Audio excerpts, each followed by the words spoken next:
Hey, it's Aaron from GameEnthus.com, and this time I'm checking out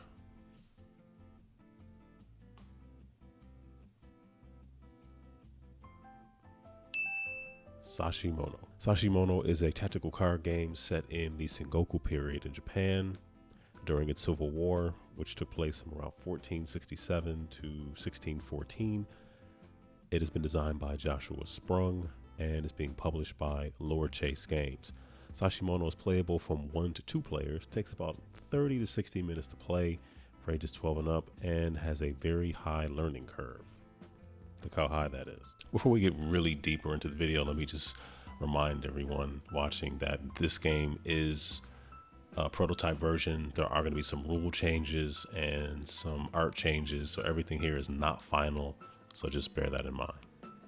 And I make some mistakes, but I try to correct most of them. In Sashimono, players are going to be, like I said, competing with another player or versus an AI control player. And they're going to be arranging their troops into what are called Sanai, which is loosely translated to a prepared tactical unit. And the Sashimono are actually the banners that you can see, that you'll see in the game. And many of them are actually on the side of the box. These are some examples of some other Sashimono.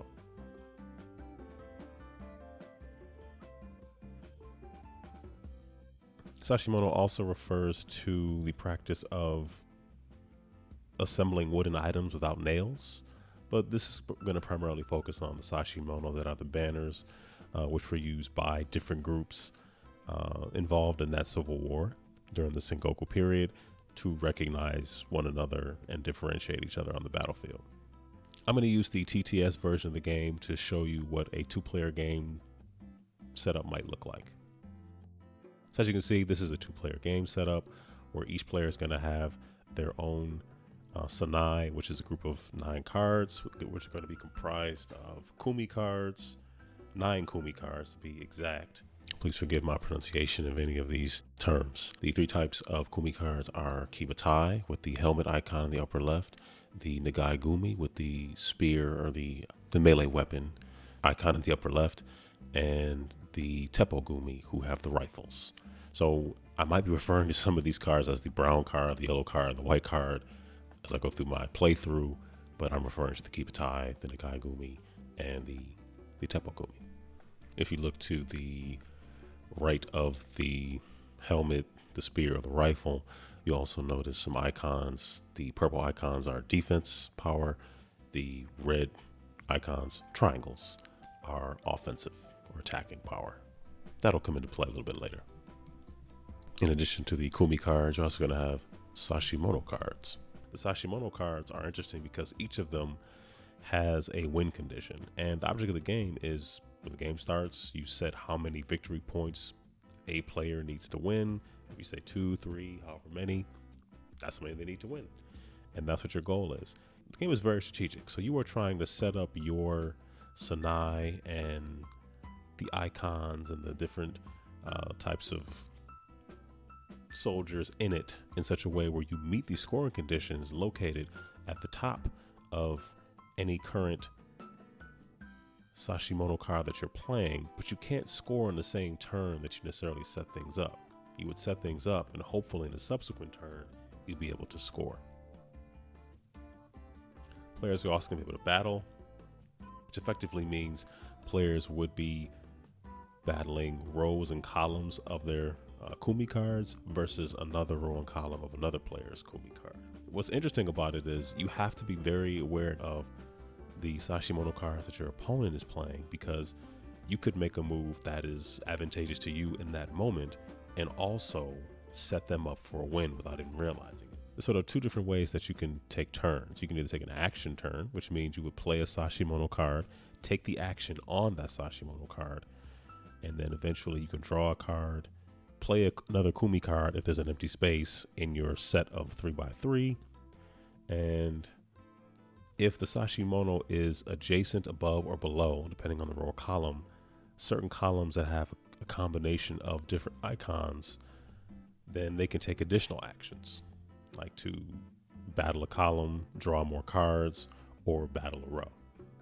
If you take a score turn, you're able to actually score that Sashimono card, which means you would maybe turn to the side, put it to the side, showing that you've scored that one, and then you'd be able to draw another card, draw an additional card, just like in the action turn for any empty space you have in your Sanai. And then you could play a Kumi card from your hand into an empty space in your Sanai.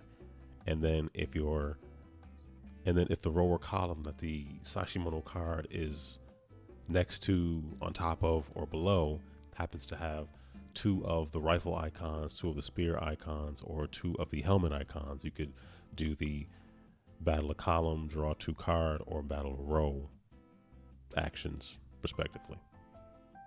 Let me show you what a couple of turns in a solo game might be like. In the solo mode, players are going to be taking one of the decks, either the blue or the yellow, and whichever one is the AI control player is referred to as the Kagamusha, which I believe translates loosely to Shadow Warrior, a political decoy, somebody making moves and things in the shadows, somebody pulling the strings essentially.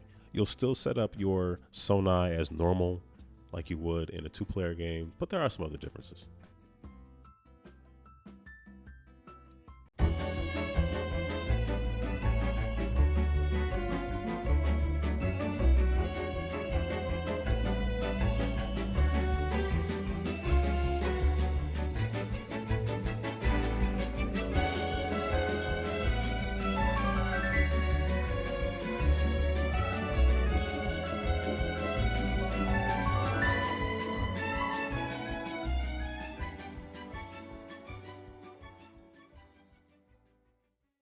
There are a couple of errors I made making this video. One of the first is the actual setup for the Sanai. If you look at the image above, that should be the exact setup that players would use for a 2-player game or a solo game. I also unfortunately refer to Kumi that are face down, meaning you can read the word Kumi on the back of the card, being visible as untrained. That's not the case. They are hidden. They're not untrained. They're hidden. This is what a single player setup might look like. Well, I have my Sanai here, which is my 9 Kumi cards. I have 5 that are face up, and then 4 that are face down. This here is from the AI's deck. This is the Kagamusha, who's going to be moving around my army. These are the Kagamusha's 6 cards. They have 3 Kumi cards. They have 3 Sashimono cards. I also start off with a hand of 3 Sashimono cards, Nagegumis, and then 1 Teppogumi. Deal myself 5 different Sashimono cards, where I'm going to choose 3 of them to go along with my 3 Kumi cards, and then that will be my hand, which is the same size as the AI character's hand. For this one, it says bow if at least 3 Kumi in the corner spaces are the same type in one Sanai. Now, obviously, the Kagamusha doesn't have corners. I do, and I have a helmet here, helmet. If you can't see the icons here, these brown ones always have the helmets. These, which is the Kibatai, the Nagai-gumi always have like the spears, hand-to-hand combat, and then the Teppogumi always have the rifle. So basically, if I have 3 of the same in the corners, that will be a win condition for this particular Sashimono.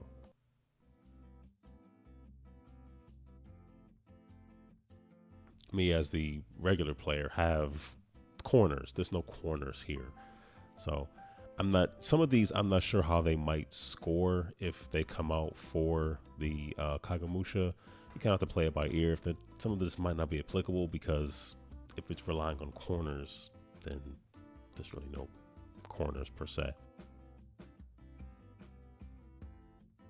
This one says bow if a player has 2 Kibatai adjacent to 1 or more Teppogumi. So if I have 2 of the brown cards adjacent to 2 or more of the rifle or white cards, that's a win condition.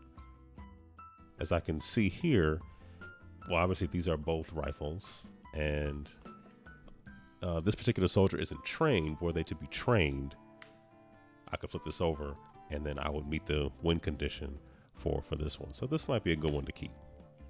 You can always peek. When you're playing a 2-player game, you can, as a player, you can pick at your own Sinai, know who's trained, who isn't trained. But when you're playing against the Kagemusha, which is a solo game, you can kind of, you can still look, start planning ahead. And we have this one, Nagai Gumi, diagonally adjacent. Cards will say diagonally adjacent if that's what it means. If it says adjacent, it just means orthogonal. It has to specifically say diagonally adjacent. And taking a look around, I don't even know if I have any, to be honest with you. Let me see here. Oh boy. Okay. So I have one. I have two. I have one here. So were I to be able to switch these somehow, or, well, I guess switch these, then I will meet the win condition for that. But that might come at the cost of the win condition for one of the other ones. But, we'll see what happens. This one says, bow if a player has 3 rifles in their Sinai. Unbow if a Kumi in this line leaves play. So unbow means you would sort of, unprepare it to score on a subsequent turn. So 3. Do I have 3 rifles in here? And there's Sinai. So I have quite a few. Do I have 3? Yeah. This might be a good one to keep too. This one a little more challenging, but let's take a look at it. Bow if a player has 3 adjacent rifles. So, oh, yeah, I have that too. So okay, I can only keep 3 of these. Okay, I'm gonna keep these 3. The thing I'm keeping are basically score if a player has 2 white cards adjacent to 2 guns. I'm sorry, 2 brown cards adjacent to 2 guns, which I'm already pretty set up for that. So that's not too bad.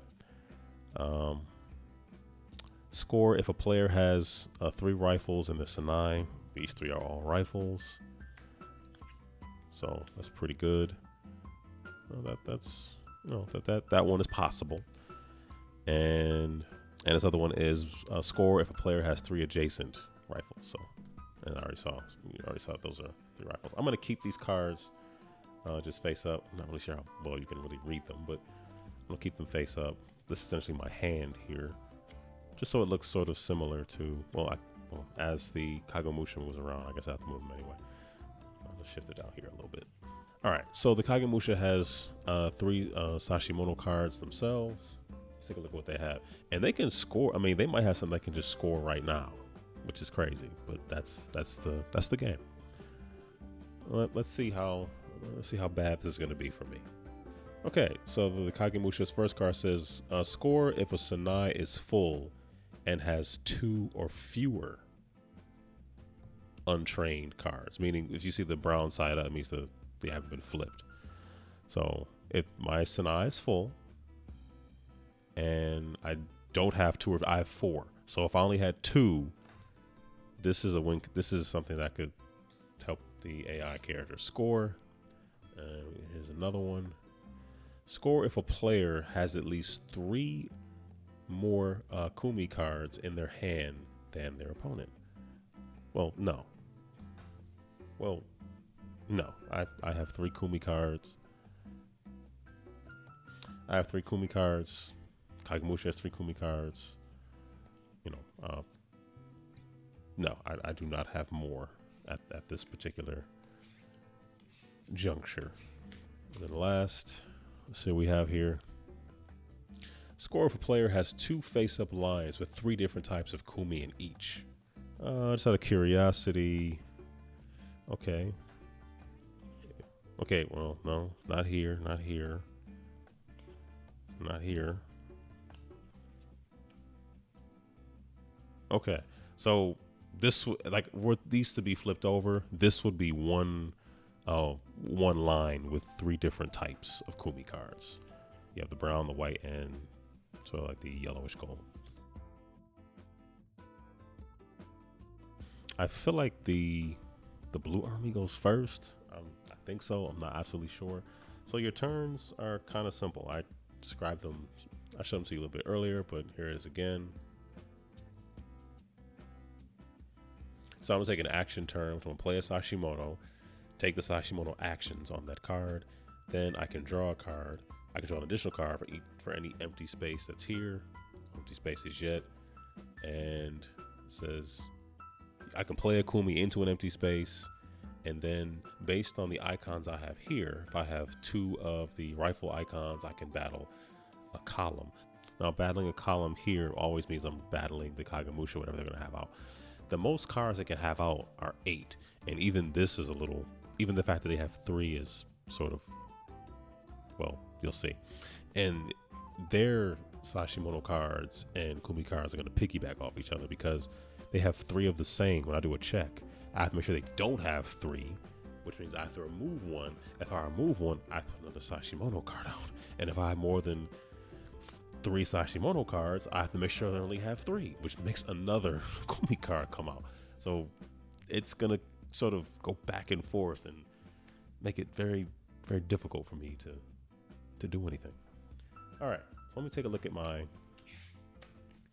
Sashimono cards. Take a look at which one is possible here. Okay, so I'm gonna play this one. I hope I'm doing this correctly.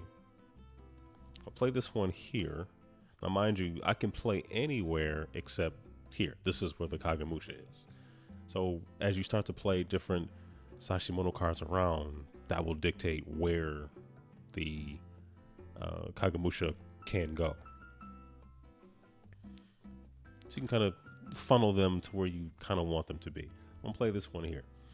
And the win condition to this one is bow if a player has 3 adjacent white cards. Tepigumi, ones with the guns. The gun icons that you probably really can't see. Okay, so the first action on the card is Genin, which is to draw a Kumi card. So I will draw a Kumi card. All right, so the first thing, it says Genin, which is to draw a Kumi card. And it says Nawabari, which means to flip a Kumi card in your Sanai. This is a great card if you need to reveal something. So if I train this soldier here, now I have 3 Tepogumi cards that are adjacent to each other. I think that's how that works. I could probably maybe turn that to the side.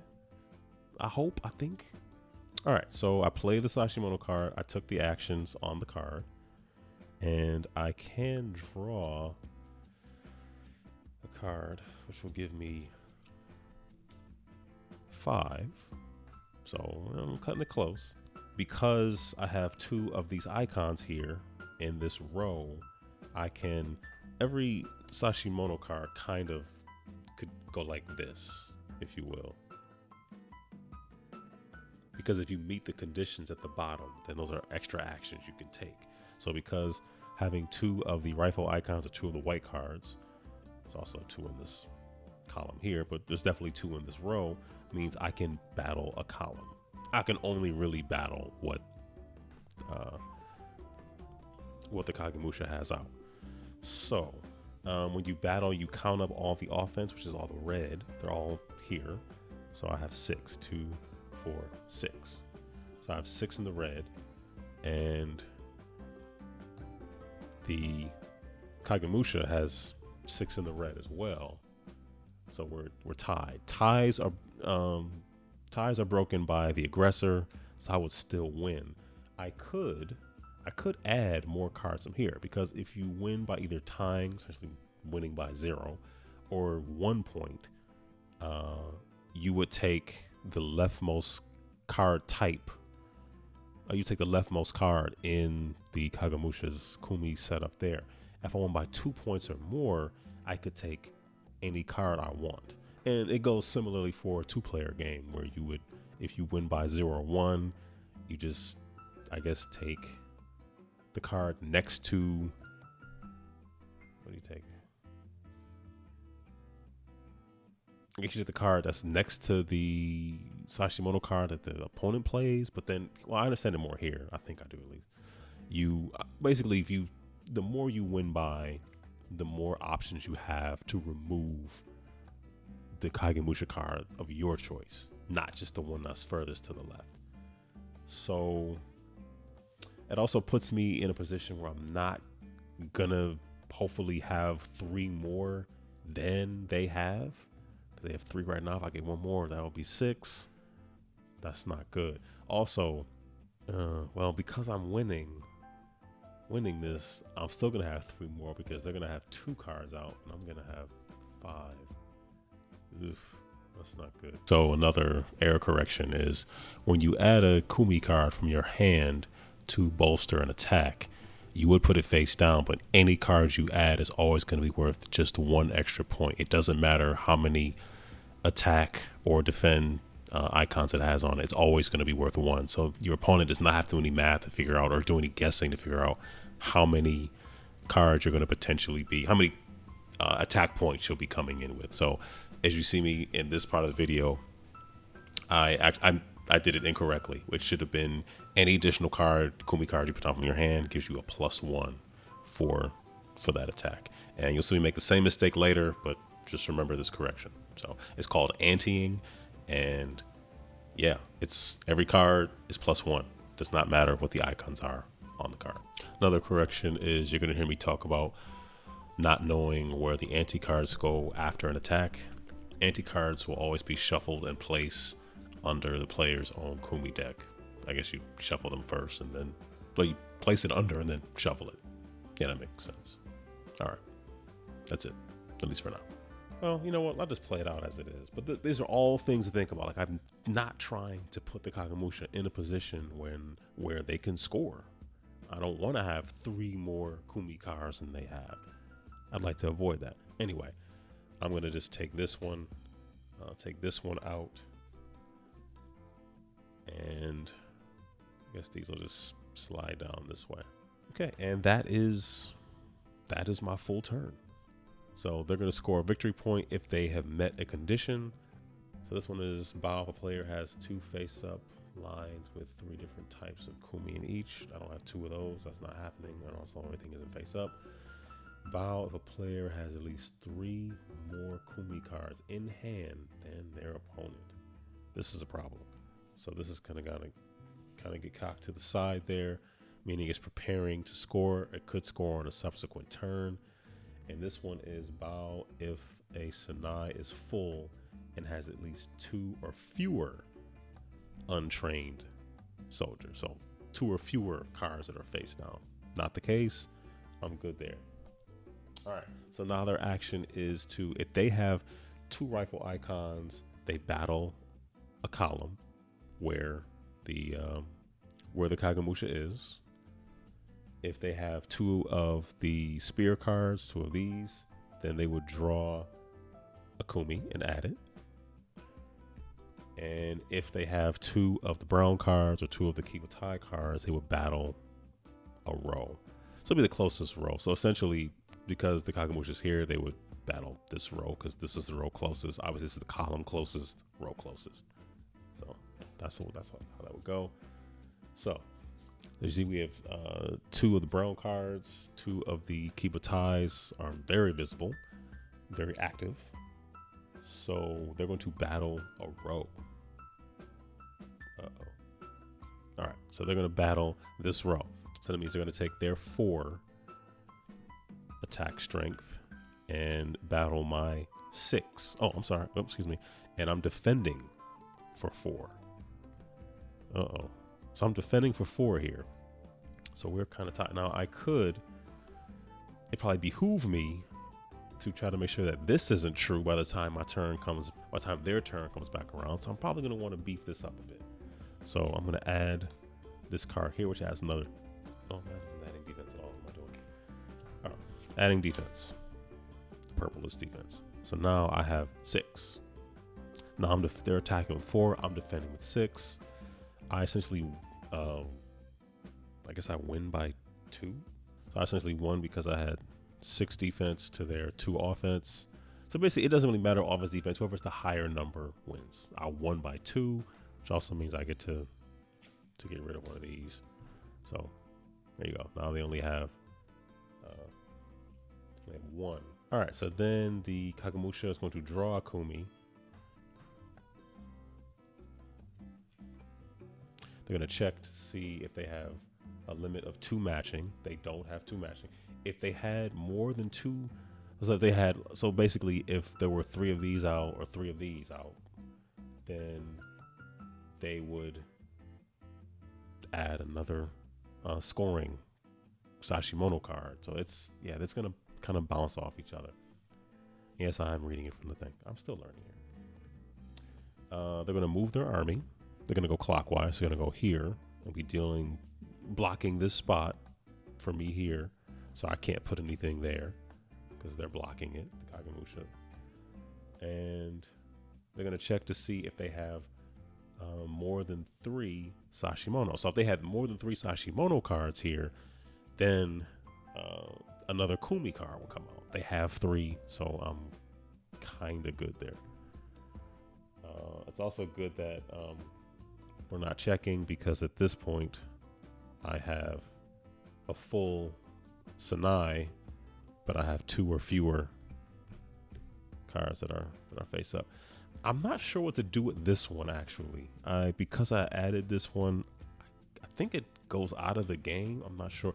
Another win condition I should tell you about is if either one of these decks run out, the Kagamusha wins. So the real thing about this game is you want to win as fast as possible, because if these decks run out, they win. If these conditions are met, they win.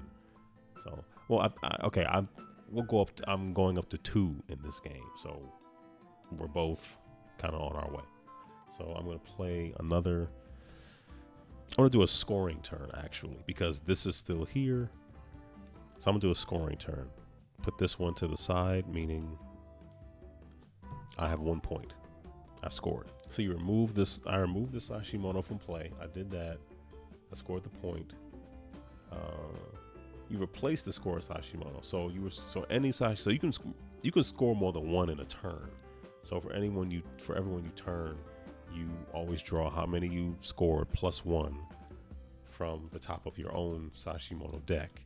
Choose however many you just scored with, and then the rest will go at the bottom of the deck.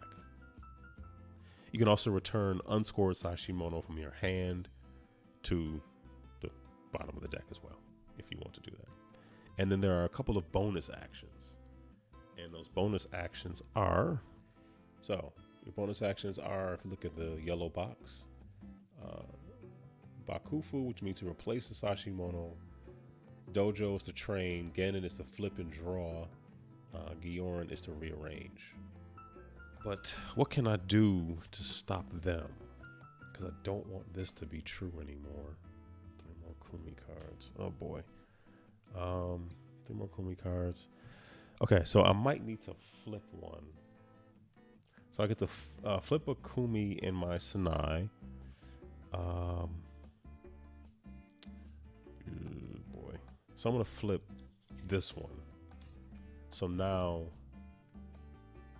this condition isn't being met.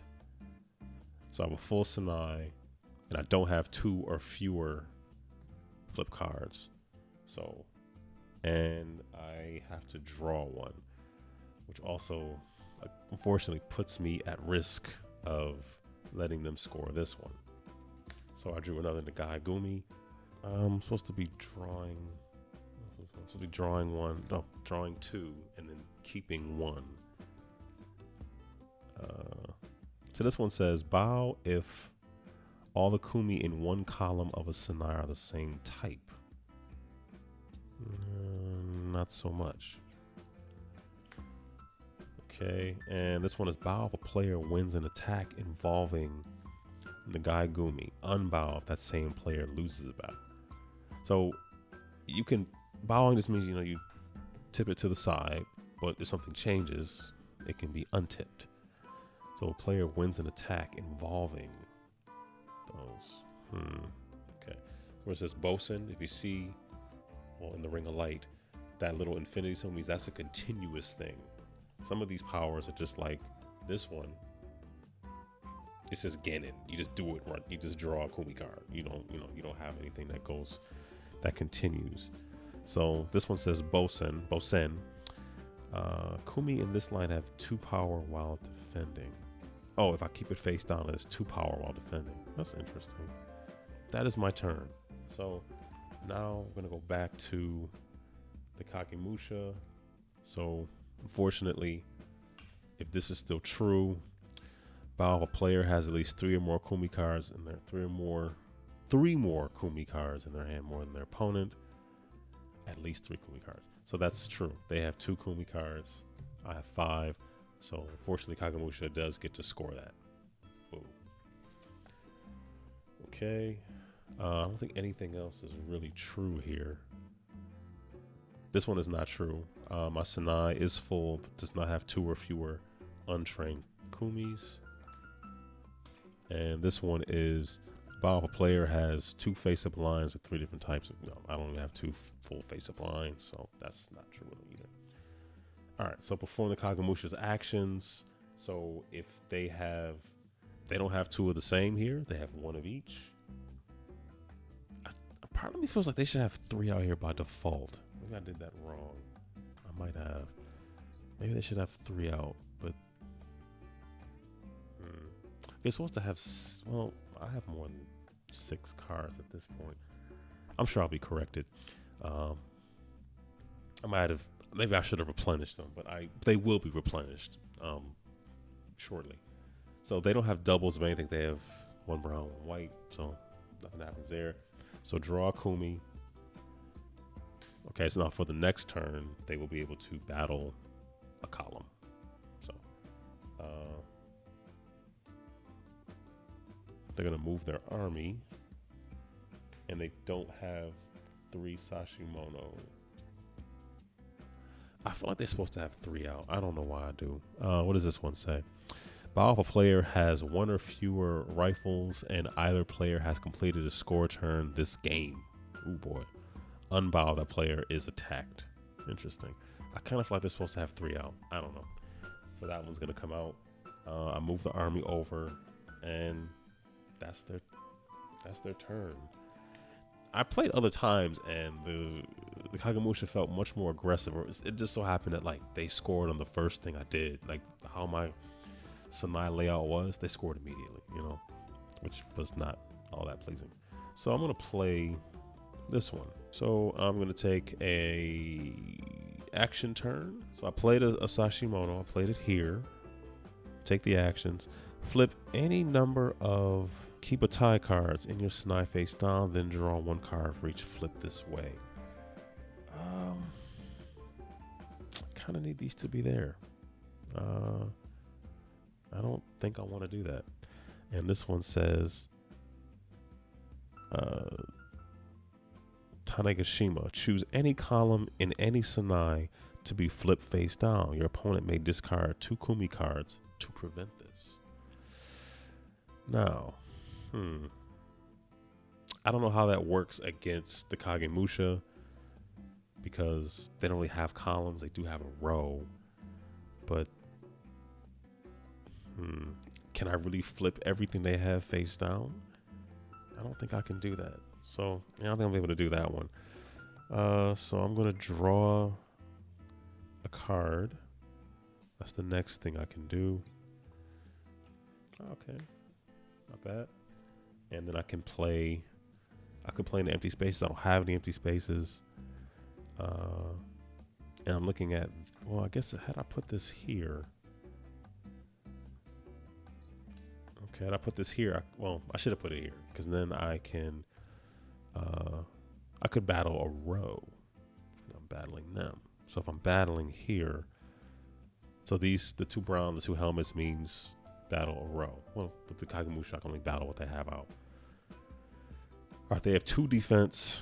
I have 6 offense here, so yeah, that's going away. And yeah, that's that. All right, so back to the Kagemusha. Let's see if they have any scoring conditions met. Player has fewer than, nope, not that one. I have 3 different rifles. Full 2 more. I have 3 of those, not met. And this one is 2 face-up lines with, no, I don't even have 2 full lines. So I have 1. Nope. So they've met none of the scoring conditions. I'm fine with that. So they have, well, I guess I'm supposed to have 3 out. Let me act like I have some sense here. All right, so they do have 2 of these out, so they're going to battle a row, which means they're going to battle this row because this is where the Kagemusha is. So they're going to battle this row here. Okay, I have 6 defense to their 6 offense, so I'm going to add a little more defense here. Now I have 8 defense to their 6 offense. So I would win. I'm going to dump this one. Bring that out. I guess this goes away. I'm not really sure about that. I should have inquired. So yeah, I'm sorry. This turn was different because I made sure they had 3 this time because it just felt like they should probably have at least 3 out. Because they can have up to 8 because they can only have 2 of each kind. But they can end a turn with more. It'll get cleaned up as you go. So now I did their actions. So now I'm going to do a check. They do not have more than 2 matching Kumi cards. So another Sashimono's not coming out. They don't have more than 3 Sashimonos coming out. So that's that. That is their turn. Now it's back to me. I'm going to take a scoring turn. So this one should have been cocked to the side. Whereas Bowie player has 2 adjacent Kibotais and 2 or more rifles. I met all of those requirements. This scores. The game is over. I'm kind of surprised I won. I got my brains beat in the other games that I played. I'm pretty sure I made some mistakes here, but the game will be over. I don't even need to finish my turn. That's it. So that is a quick solo game of Sashimono. Like I said, I did think I made a couple mistakes here and there, but this is just to give you a general idea of the flow of it. I like it. I did challenge the designer to make sure that all text, historical references, and everything were as accurate as possible. I do feel like I do think that they took that challenge seriously and did their best, do their homework to make sure that this got the proper vetting before going up onto a crowdfunding site. And I'm confident that they did their homework. That, like I said, the artwork, the names, definitely text are accurate. So, but all that, prayerfully being as it should be, I think it's pretty slick. I feel like if you're really in the market for a varying and sometimes crunchy tactical card game versus one player or somebody else, you should definitely give Sashimono a chance. It's pretty dope. So that's gonna do it for me. Thank you for watching. Hope you enjoyed the video. Give it a like, thumbs up, all those good things. Leave a comment. I'm always like a good comment. And that's gonna do it for me. Take care, stay safe, and be blessed.